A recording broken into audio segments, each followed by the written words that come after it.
Good afternoon, everyone. Again, this is Chip Lewis, Communications Director at NMAC. I'm here today with Daniel Pino, Communications Strategist, and Sable Nelson, a Policy Analyst here for NMAC. And we want to welcome you to the first in our Community Spotlight webinar series for 2018.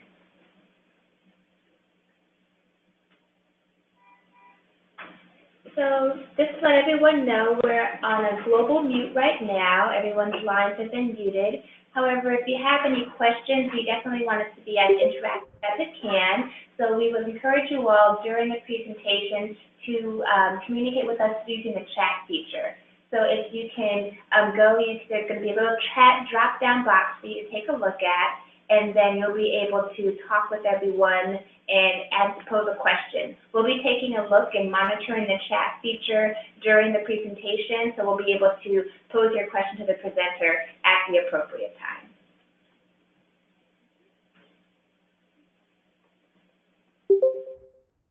And this slide walks you through how to do those pieces, typing it up and then ultimately sending it. And at the end of the presentation, we'll also open up the floor for individuals to ask questions in real time as well. There's an ability for you to raise your hand. Just click on that box in your control panel on your screen and raise your hand, and we'll call on you from our end and unmute your line so you can pose your question or make your comment to the presenter. A little bit about NMAC. NMAC leads with race to urgently fight for health equity and racial justice to end the HIV epidemic in America. Since 1987, we have advanced our mission through a variety of programs and services, including a public policy education program, national and regional training conferences such as the United States Conference on AIDS, a treatment and research program, numerous electronic and print materials, and our website, www.nmac.org. NMAC also serves as an association of AIDS service organizations, providing valuable information to community-based organizations, hospitals, health departments, clinics, and other groups that assist individuals and families affected by the HIV epidemic. So this is the first in what we're calling our Community Spotlight series for 2018. One of our top priorities for this year is to focus more attention on communities that have been invisible or overlooked, especially when it comes to the fight against HIV, and especially have been overlooked because of race, gender, or gender identity. This webinar today is the first in a series. We'll be conducting this over the course of this year. For upcoming webinars in this series and other webinars that NMAC will be doing, look at our website, nmac.org/webinars. So without further ado, I'd like to introduce our first speaker today, Rania Copeland. Rania Copeland joined the Black AIDS Institute in 2008 and currently serves as their Director of Program. In this role, she's the organization's Chief HIV Prevention and Treatment Expert and manages all HIV treatment, prevention, and community mobilization training and engagement programs at the Institute. Leading the Institute's program team, she manages such programs as the Black Treatment Advocates Network, the African American HIV University, and the Greater Than AIDS campaign. She has experience in direct services and has worked at Planned Parenthood Pasadena as a health educator, providing and promoting healthy sexual choices and conducting HIV and STI testing and counseling. Rania also provided comprehensive case management and transitional support to homeless clients while coordinating temporary placements of clients in her role as the crisis case manager. Deeply committed to the Black community, Rania serves as the Executive Director of the Black Recruitment and Retention Center, managing the joint effort between students and the University of California, Berkeley to increase and retain Black students in the UC system. Copeland attended the University of California, Berkeley, studying in the field of public health and African American studies, and has a master's in urban public health from Charles Drew University of Medicine and Science in Los Angeles. Without further ado, we'd like to take the controls over to Rania so you can hear about her exciting findings and work.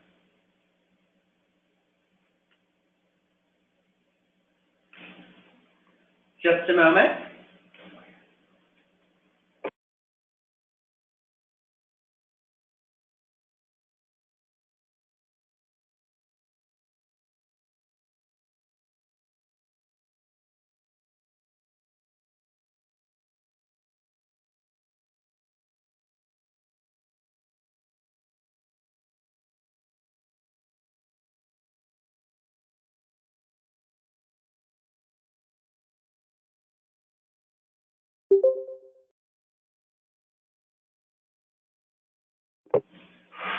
Excellent. Sorry for that delay. Rania, the floor is yours. Thank you so much. I'm so excited to be on this webinar and to introduce this exciting topic and presentation from Leisha McKinley-Beach. Like you guys heard, my name is Rania Copeland. I am the Director of Programs at the Black AIDS Institute. The Black AIDS Institute is the only national HIV and AIDS think tank focused exclusively on Black people. Our mission is to end the AIDS epidemic by engaging Black institutions and individuals to confront HIV and AIDS. We do training and capacity building, we do mobilization, we do policy, advocacy, information dissemination, and provide direct services in Los Angeles, all from a uniquely and unapologetically Black point of view. Our motto speaks to our mission, which is our people, our problem, our solution. Next slide. Today's presentation from Leisha is going to be really exciting. And when you think about what the epidemic, particularly in Black communities, look like, that it's a critical conversation to have. Black people are by far the most affected racial group, with a lifetime HIV risk of 1 in 2 Black gay and bisexual men being expected to be infected with HIV in their lifetime. 1 in 20 Black men being infected with HIV in their lifetime, and 1 in 48 Black women being infected in their lifetime. This is the definition of an epidemic. Next slide. And when you look at Black people and where we fit on the scale when it relates to how likely we are to be in care, how likely we are to be linked to care, retained in care, prescribed antiretroviral therapy, and virally suppressed, we know that there is much that needs to be done. Next slide. And I think a lot of what you guys are going to hear today is about the bar before the bars, that the Black community doesn't fit into this very neat bar graph, that there's all of these things that affect us as a community that shapes what the epidemic looks like today. Next slide.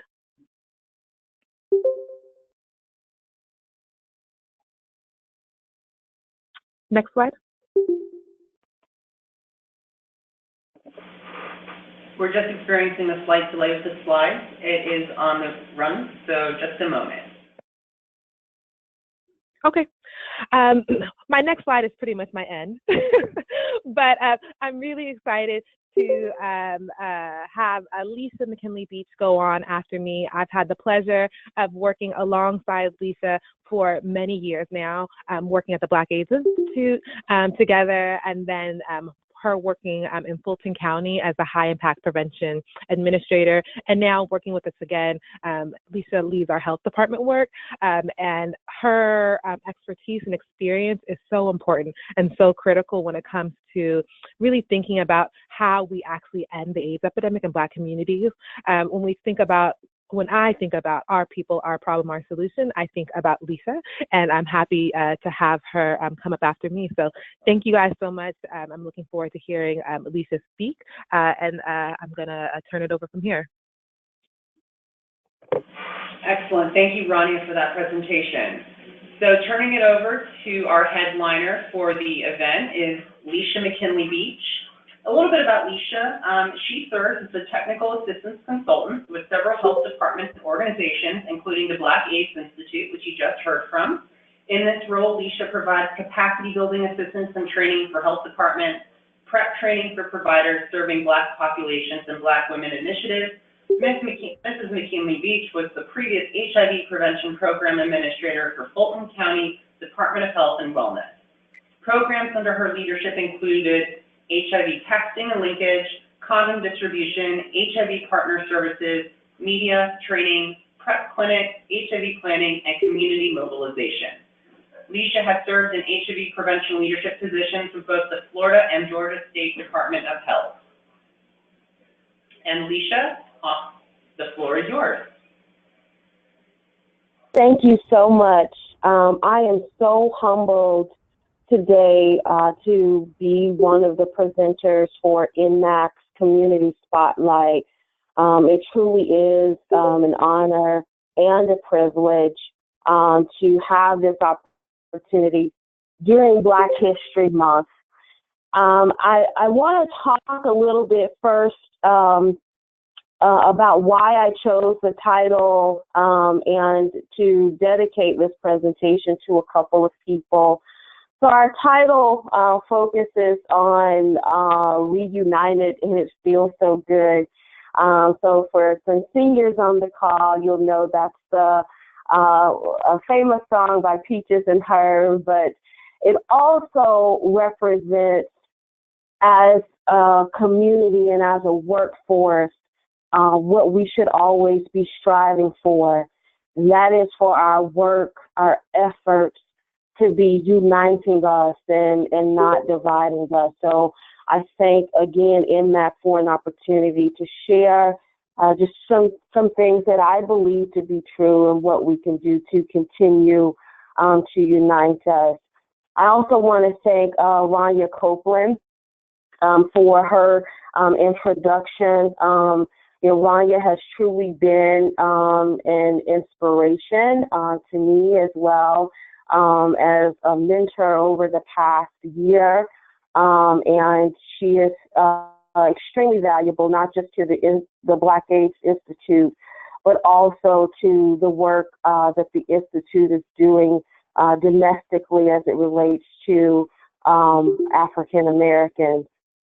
And finally, it's always important that you have individuals that you can, bounce things off of, people who will support you, people that you need to run things by, and to know that even when some of your methods or your models or programs might not fit the norm, that there's somebody who's in your corner. And a couple of those people who have truly been there for me is Davon Dixon Diallo, the CEO of the Black AIDS Institute, Phil Wilson, and the statewide minority AIDS coordinator for the Florida Department of Health, Mr. Ronald Henderson. And so I thank you all so much for the investment that you have placed in me. Next slide. And so as our next slide is pulling up, you saw the collage of so many beautiful Black faces in representation of the Black community. And as we talk on today, many of those individuals have been champions for the work that we are embarking on. So today's discussion is meant to be thought-provoking. I do give this disclaimer: I am not a researcher nor a scientist, and so my views are limited from my Southern experience. And so I ask that you take that into consideration. I started this work when I was 17. I was a freshman at the University of Florida, and so, go Gators. And so before I was legal to buy cigarettes or buy alcohol, and I'm going to stick to that story because I have my mothers on this webinar, HIV was a part of my life. And so over the next couple of minutes, I just want to share just some things that, have impacted me and helped shape the work that I'm doing on today. Next slide. So a part of maturity is being able to acknowledge when you have done something wrong, or when you have stood by the wayside and should have spoken up. You should have been that voice that was needed for the community, and for various reasons chose not to. And so today I am saying that I am sorry, and please forgive me. And I'm asking for forgiveness for many things. That there were times that I felt that because I did not have the research background, that my experience in living, working, praying and worshiping in Black communities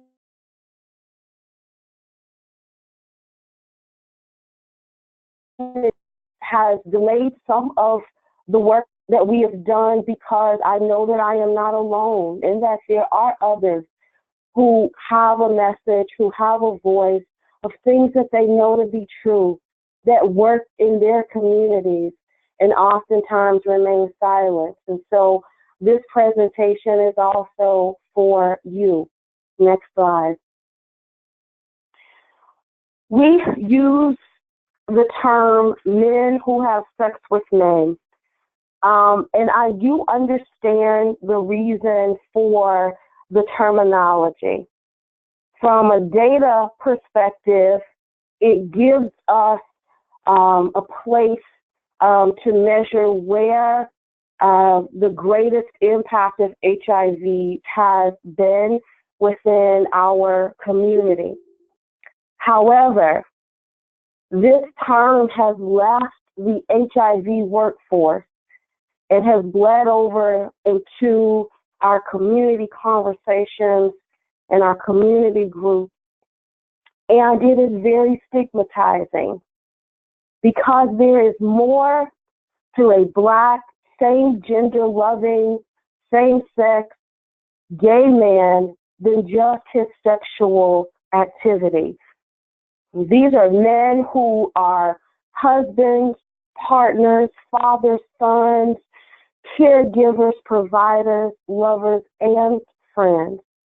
And they deserve from our workforce to be treated with respect and to acknowledge that our work and our efforts towards this community should come from a holistic point of view.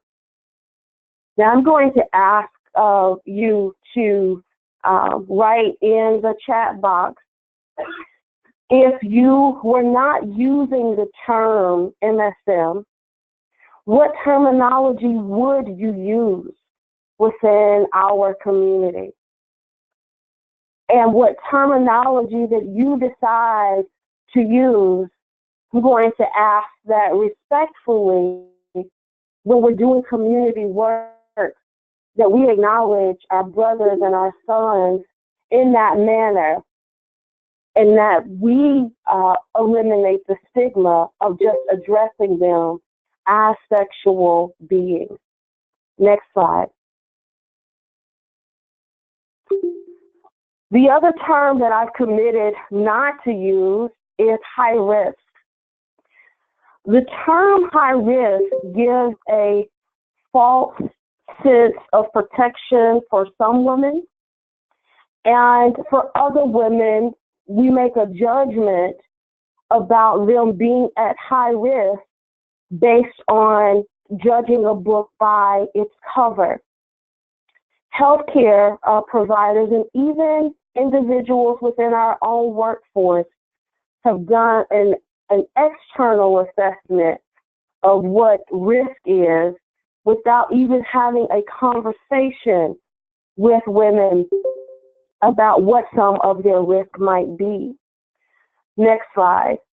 And so what happens when we have this perception of high risk, then there are women who identified as low risk, and those women might have just as much, if not more, risk factors, but in healthcare settings aren't always offered an HIV test, and lead with the perception that they're not at risk. And I would suggest that when we are addressing women as a whole, that it is a missed opportunity if, one, we are not asking the question of her HIV status, but two, if we are not providing education to Black women. Let's not forget that for many Black families, especially in the South, the family structure is a matriarchal structure. And so things that mama or grandmama or big mama aunties say, they have weight in our lives. They help shape and form who we are.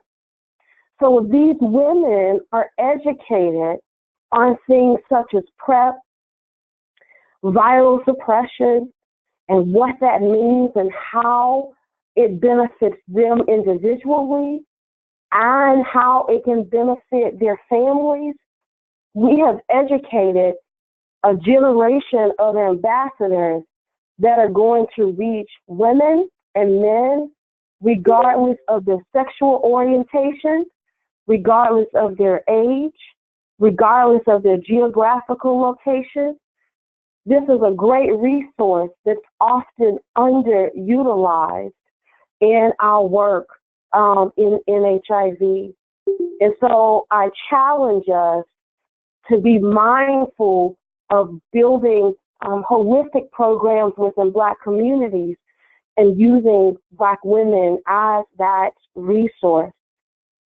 Now, in your chat box, I'd like to know from you, who are some of those women that are in your life, that when they speak, that you listen? And when you think about those women, you think about the programs that you're creating to address HIV within our communities. And are you championing those individuals? Are you building those programs that help generate ambassadors? Now, I must say that when you look at this picture of Halle Berry and I, you know, she's smiling just like me, so she got that from me. So don't forget that. Next slide.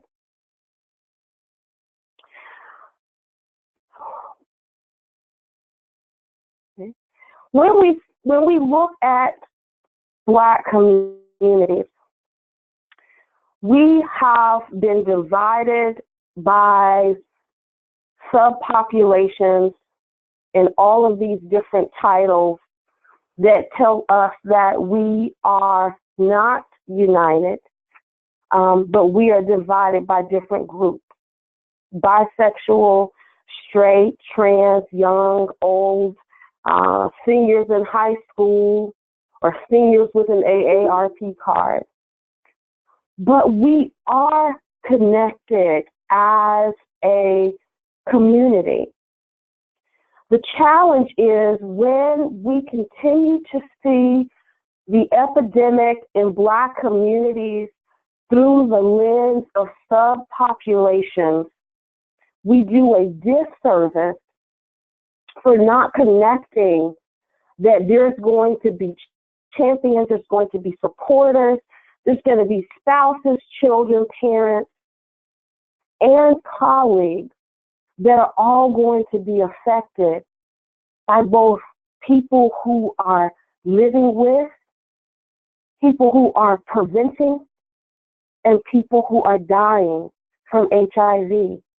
Oftentimes, this is a great struggle for community-based organizations because they are funded for one subpopulation, but yet they do community events, and within that setting, there is a mother, a father, a same gender loving son, all those individuals who want to be tested, but they can't count each of those tests towards their grant because it's only for not only a specific subpopulation that's divided by behavior, but oftentimes by age as well.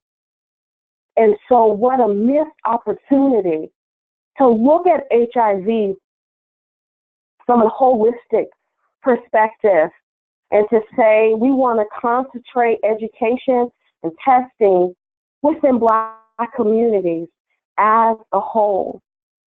And even when I look at this picture, I get emotional thinking about the trans woman who's identified in this picture, Kamori Johnson. This was a young lady who was murdered in Albany, Georgia. And she was murdered, and even when the headlines came out about her death, she was referenced as a man who dressed in women's clothing, not even the dignity to die by what she identified. The person that murdered Kamori was only charged with a misdemeanor. And even before he went to trial, he was released on a $1,000 bond. And when I think about that, it makes me very sad to think that this is somebody from our community. This is one of our daughters. And there was no outcry for Kamori because her death became an issue in the LGBTQ community. But as a Black community, it is important for us to acknowledge, our next slide, that we are united. We are united before all of these subtitles are given to us. We are united by ancestors who were determined that they were going to survive, and that survival they've passed down from generation to generation, and those things unite us. Our humanity unites us. And so when we talk about HIV, it is not an issue that's just an LGBTQ issue. It's not an issue that's just for Black women or for bisexual men. It is a Black issue.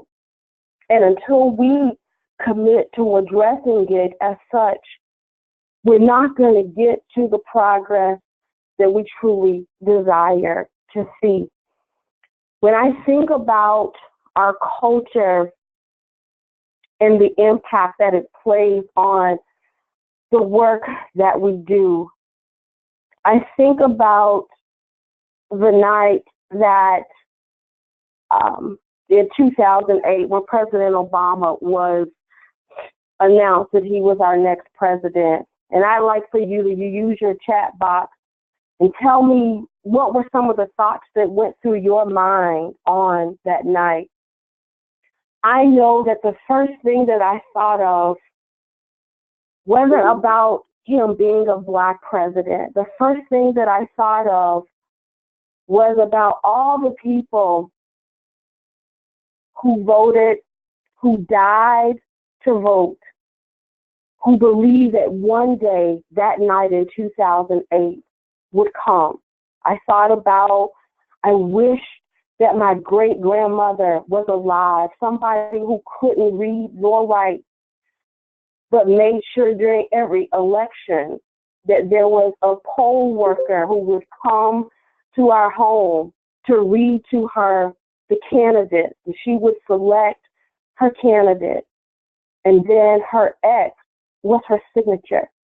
I thought about somebody who thought that much about my future, that they were willing, even though they could not spell the name of the person, they knew what they stood for and what they believed in. And they taught me how important it was to exercise my right to vote. And so that same sentiment I passed down to my own daughter, who went to the polls with me to vote. That's culture. Many of the things that we do, they're not all written down, some of which are passed down from generation to generation by doing what we're doing now, sharing our story. And as we continue the work that we do in HIV, next slide, it's important that we pass down the information from generation to generation.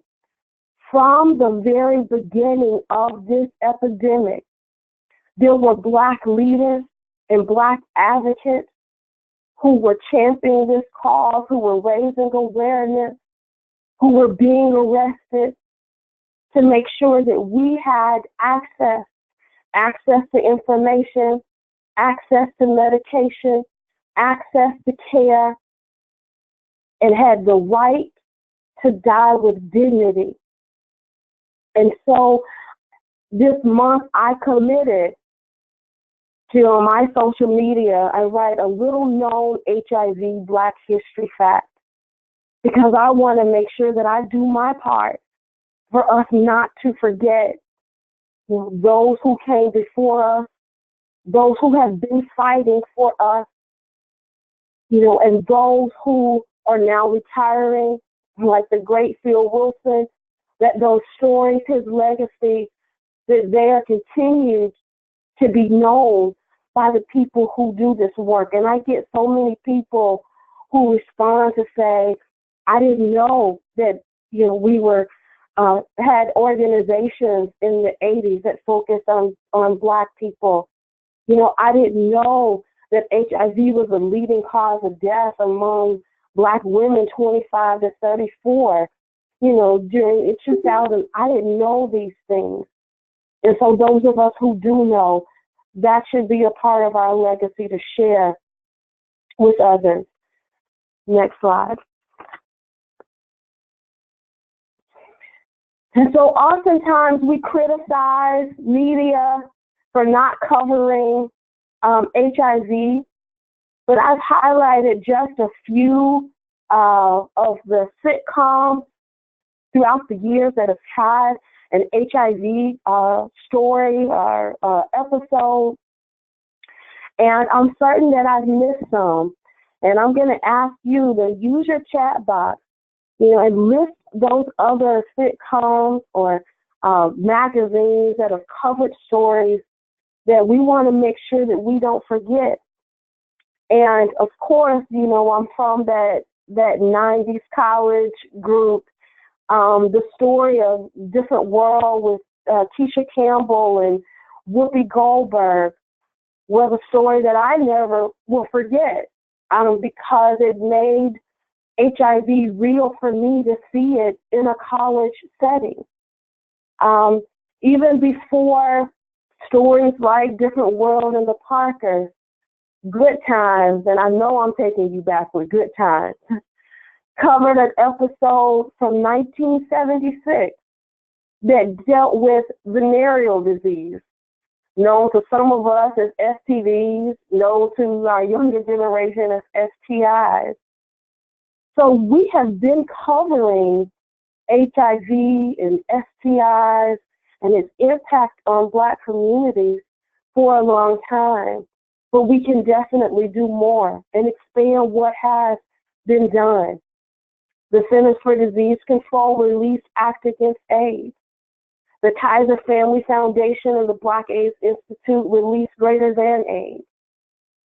The Black AIDS Institute released a State of HIV in Black America, a report they release every year, so that we do have tools that we've been using to ensure that our message reaches mainstream media and community. Next slide. So I just want to leave you with a few takeaways. One is that our culture is still relevant, and it will influence the outcomes for HIV prevention and care. And I know this to be true, that as I was taking this stroll down memory lane this month, I was thinking about some faithful folks in Northwest Florida who didn't know a lot about HIV, but they believed that they could make a difference. And they trusted me to help lead this movement to raise awareness in Black communities in the Panhandle of Florida. So much so that these people walked 200 miles from Tallahassee, from Pensacola, Florida to Tallahassee, to let our elected officials know that we needed additional money to fight this epidemic in Black communities. What's so significant about this is that many of those folks came from the faith community. And we oftentimes give a bad rep to our churches for not being involved in HIV. But as you can see from that third bullet, the message and the messenger matter. And I think about those folks who will never do HIV education. They will never become testers. But they believed in that there was a purpose for them to serve in this work.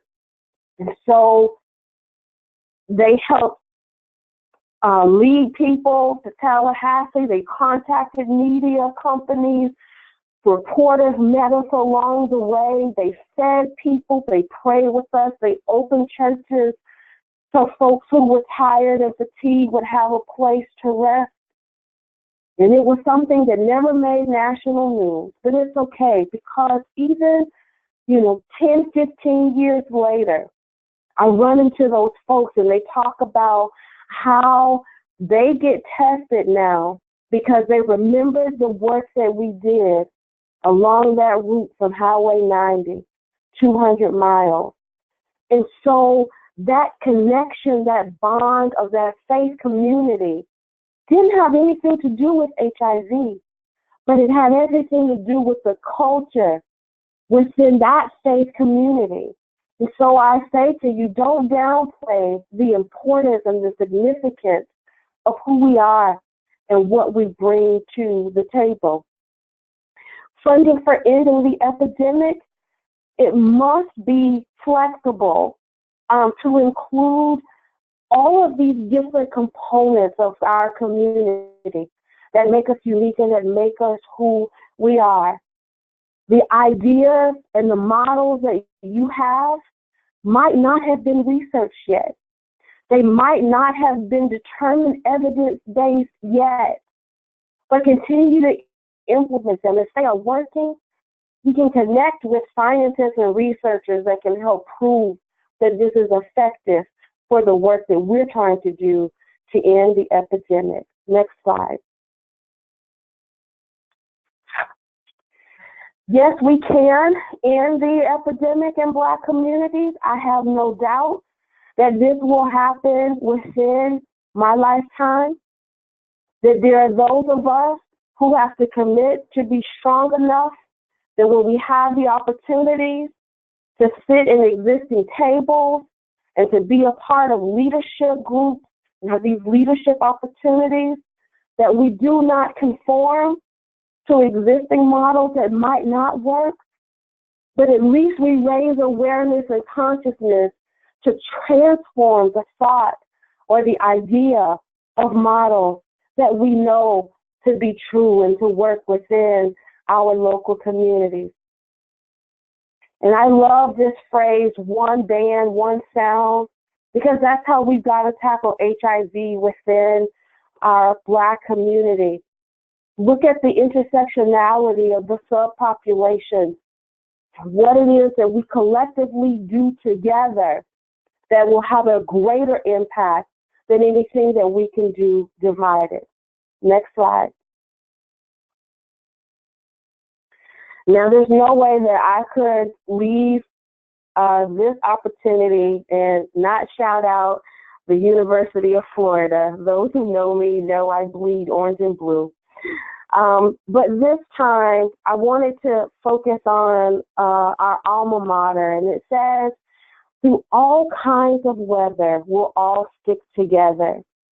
And this same is true for the work that we do in HIV, our HIV workforce, that before we accept all the titles given to us by society, that we are connected through humanity. And when we see each other through that lens, it makes us committed, it makes us more passionate and more dedicated to serve all of humanity. And although this webinar focuses on HIV in the Black community in Black America, we don't get to the end of the epidemic without the support and the dedication and the love from everyone represented within this workforce. So again, thank you so much, NMAC, for giving me this opportunity, and I'll turn it back over to you. Excellent. Thank you very much, Leisha. Snaps to you. That was a wonderful presentation.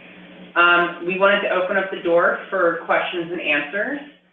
We encourage everyone to use the chat box to raise your question, and then we will go ahead and read them aloud for Leisha to answer. So if you take a moment to do that, that would be fantastic. We look forward to reading them.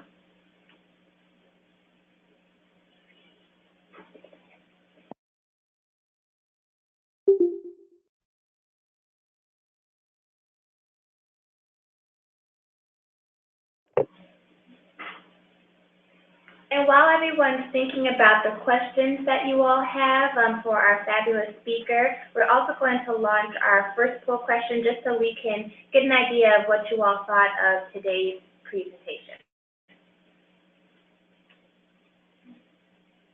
If you all could answer that, that would be wonderful. Did anyone have any questions? I see a couple of hands that have been raised. Nadia, I see your hand there. And we'll unmute your line in just a second. Nadia, you there? It looks like you're self-muted. Nadia, are you there? Yeah, I'm trying to unmute myself. Can you hear me? We hear you now. We hear you. Oh, okay. Hi, good afternoon, everyone. I know when I went to the NMAC conference this past September, I did mention to one of the people who was hosting an event, and well, not an event, it was more like a workshop, and I did want to bring up other situations like I mentioned in the group chat about other diseases that are related to HIV, and they're not being very well known about, they're not being talked about. And I remember that during one of the seminars at the conference for NMAC, there were people that did stand up, and I believe it was the transgender community, and they did speak up for themselves because they felt like they were more on the outside and they were not being recognized well enough. And I do want to also bring that up also, that the transgender community is not being very well represented. And that's something that we also have to look, into, because we recognize the LGBTQ community, but usually when we recognize them, we talk about Black gay men, or, they're usually the main topic. And I did bring up that, transgender people should be very well represented, and they should sort of have more of a better voice or a better representative. And also, too, something that I was talking about at the conference was PML. I don't know, does anyone know what PML is? We haven't unmuted everyone else's lines, but thank you so much for your comments. Do you have a particular question for Leisha or Rania, though, Nadia? Are the workshops for this year's conference gonna be listed anytime soon? We are in the process of requesting abstracts for the conference. If you go to 2018 USCA and click on the abstract tab, you'll find information on all the tracks and pathways for the conference, as well as a link to submit your own abstract for consideration.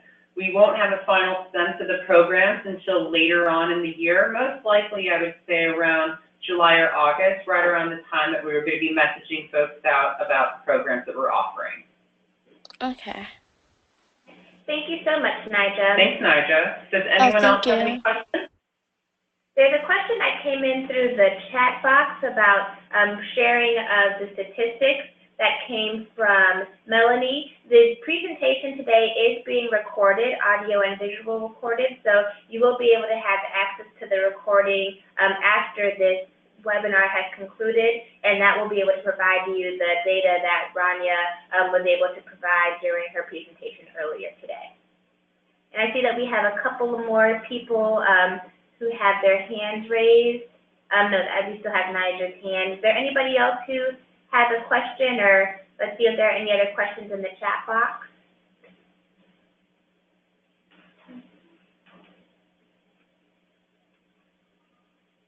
And it looks like Jennifer had a question for Letitia. Or Leisha, maybe?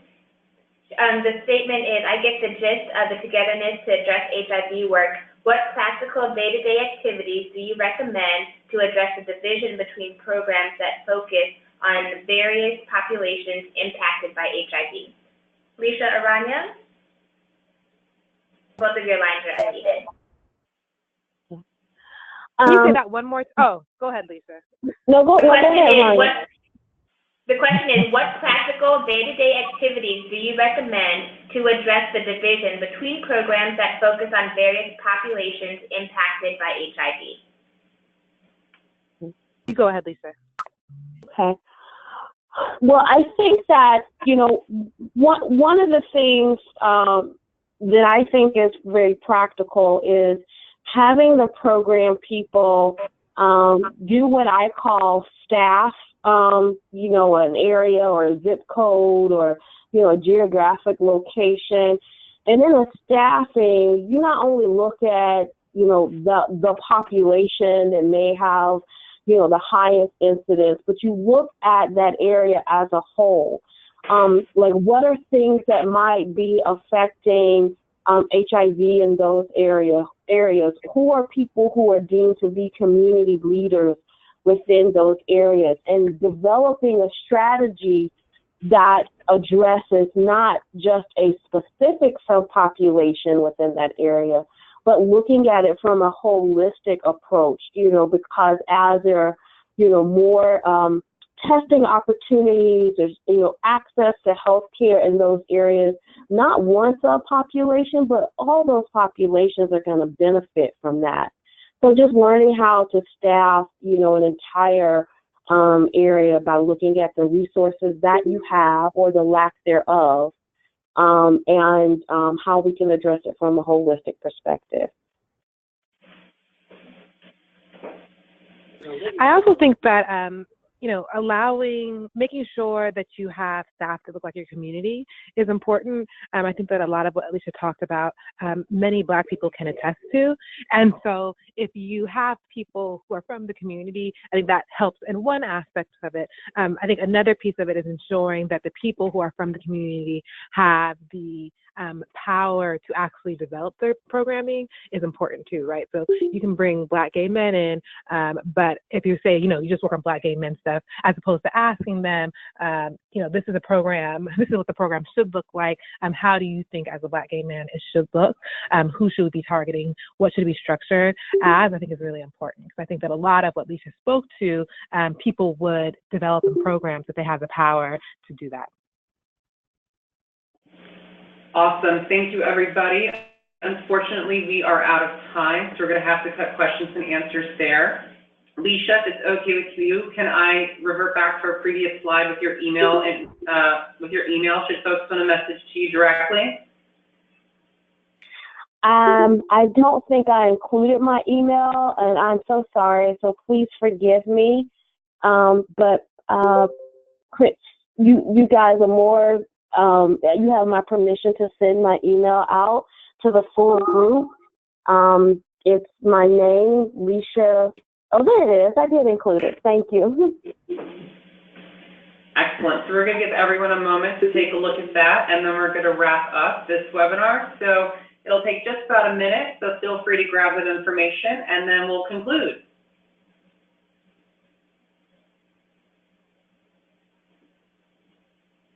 Thank you all so much. Just a reminder to everyone, please fill out your evaluation form and mark your calendars for the next 2 webinars from NMAC on March 7th. I'll submit an abstract for USDA, and on March 21st, our next spotlight on women and HIV. Thank you all.